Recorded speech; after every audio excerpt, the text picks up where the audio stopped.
facts of life, the facts of life. There's a time you gotta go and show you grow, and now you know about the facts of life, the facts of life. When the world never seems to be living up to your dreams, and suddenly you're finding out the facts of life are all about you.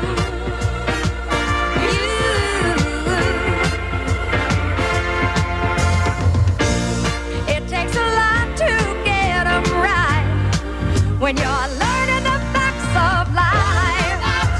Learning the facts of life. Learning the facts of life.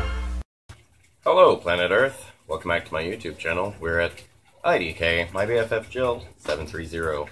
I'm Personnel Young, wishing you warm salutations and congratulations because you've made your way to the Buffington Post.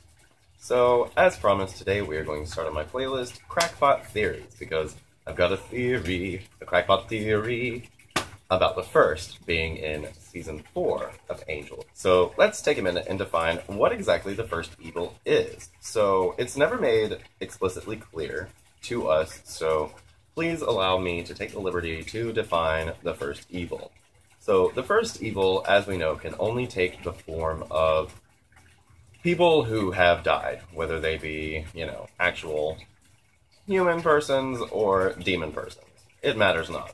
So, when you take the fact that the first can only appear as someone who has died, it is this notion that it is appearing as someone who can no longer speak for themselves. And usually this person who has died that it appears as has a personal relationship to whomever it is that it is appearing to. You feel me? And so, in this respect, the first evil is doubt. The first evil is absolute doubt, the very first evil. Because if you think about original sin and the whole Adam and Eve and the apple situation, the first sin, original sin, isn't just the apple eating. Because by that point, Eve had decided to eat the apple. Adam had decided to eat the apple. The first evil is not this act, it is the doubt. The fact that the serpent could convince Eve, could say to her that, oh no, God lied to you. And so by doubting God, since Adam and Eve are essentially direct descendants and images of God, they are doubting themselves. And so this is the first evil, this doubt. And the reason that it is appearing as people who can no longer speak for themselves is to make you doubt that relationship that you had with this person. Whenever you have someone in your life who dies, there are all of these questions in your mind. What did they mean when they said this? I know all of these things about them, but what didn't I know? There are a plethora of questions, a multitude of questions that just will not be answered for you. And so you really just have to have faith in the relationship that you had with this person. Whereas the first evil is there to make you doubt that and make you doubt yourself completely. And so, now let's talk about Angel Season 4 and the incarnations that I believe we see of the first. Now, our first is going to be in the episode Cavalry. Now, in Cavalry, our heroes find that Angel has killed Lila. Now, we know that Cordelia has actually killed Lila, but they believed it to be Angel after he's lost his soul. And so Connor says that they have to have Lila's head chopped off so that she won't become vampire, because there could have been time to make her into one.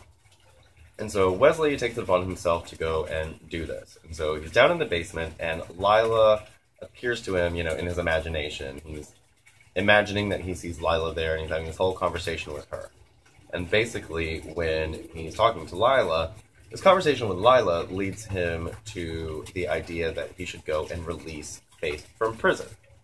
So, Lila is dead, and we know that the first can only appear as someone who has died. Now, why would I think that this is the first? Well, the situation here is that right at this time, the first evil had sent his assassins after Faith, and they had failed to kill Faith.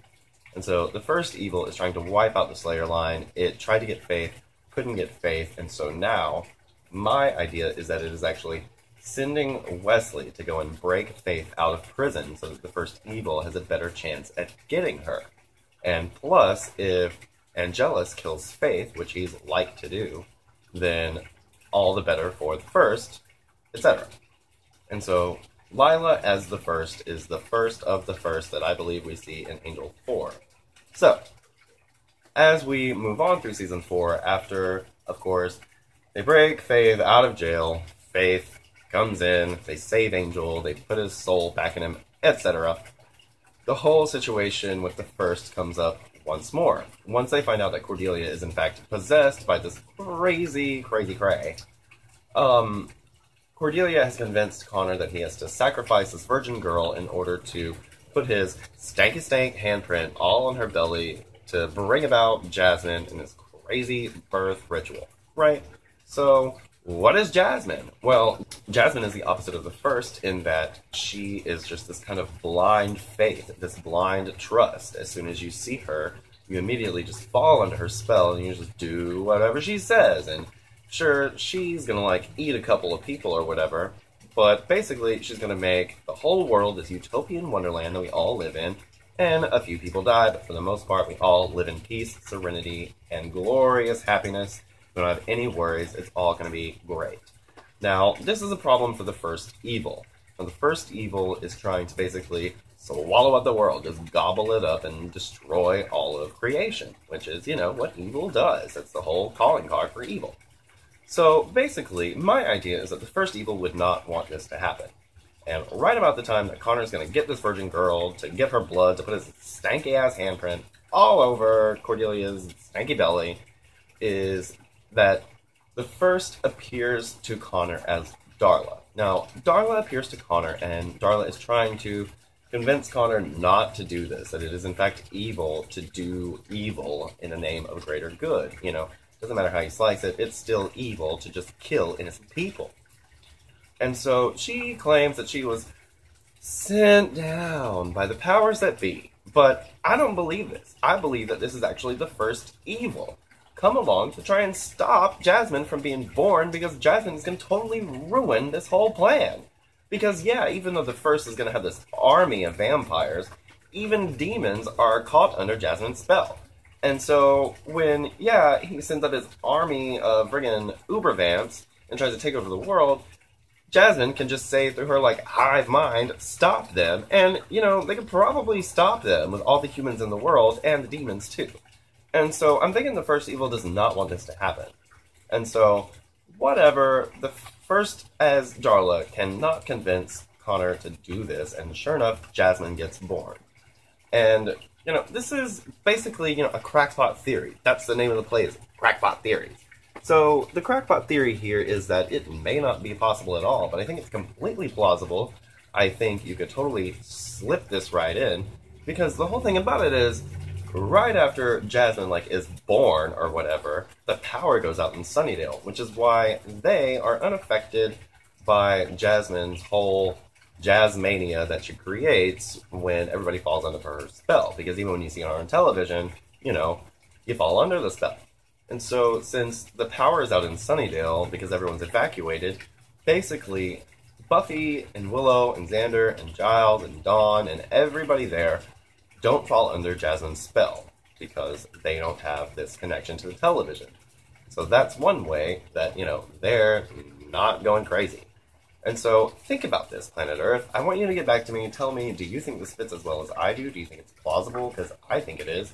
I think Lila and Darla are the first evil. I don't think that they are just in Wesley's head and visions from the powers that be, etc. So, that's all we have for today. I hope you're having a great 2015 so far. I'm Preston L. Young. You can find me on Facebook. I'm Preston L. Young. And you can find me on Twitter at LeafyWitty. So like, comment, subscribe, question, and share me out to your other Buffy fans, because we need each other. Have a great day, and we'll see you next time. Bye. You take the good, you take the bad, you take them both, and there you have the facts of life. The facts of life. There's a time you gotta go and show you grow, and now you know about the facts of life. The facts of life.